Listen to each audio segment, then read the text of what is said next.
মধ্যপ্রাচ্যের মানচিত্রে ছোট্ট একটি জলপথ, কিন্তু এর গুরুত্ব এতটাই বিশাল যে এখানে সামান্য উত্তেজনাও কাঁপিয়ে দিতে পারে পুরো বিশ্বের অর্থনীতিকে। এই জলপথের নাম হরমুজ প্রণালী।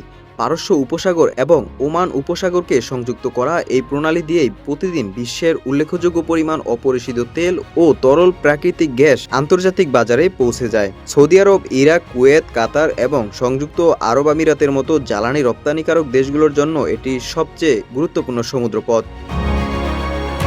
তাই যখনই ইরান কিংবা অন্য কোনো পক্ষ থেকে হরমুজ প্রণালী বন্ধের হুমকি আসে, তখনই বিশ্বজুড়ে উদ্বেগ ছড়িয়ে পড়ে।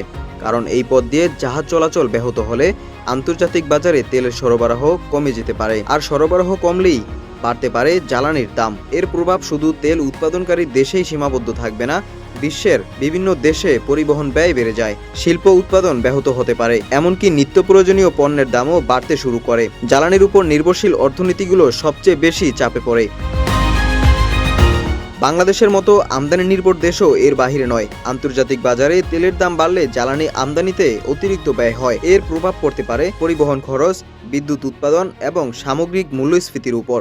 তবে বিশেষজ্ঞরা বলছেন, হরমুজ প্রণালী দীর্ঘ সময়ের জন্য পুরোপুরি বন্ধ হয়ে যাওয়ার সম্ভাবনা খুবই কম। এই পথ বন্ধ হলে শুধু তেল আমদানিকারক দেশ নয়, তেল রপ্তানিকারক দেশগুলো ব্যাপক অর্থনৈতিক ক্ষতি হবে। পাশাপাশি আন্তর্জাতিক নৌ চলাচল ও বৈশ্বিক বাণিজ্য বড় ধরনের সংকটে পড়বে।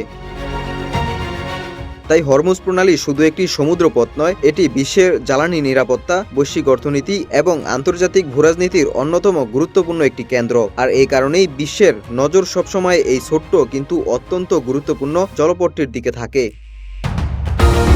ডেস্ক রিপোর্ট, আমিয়াল টিভি।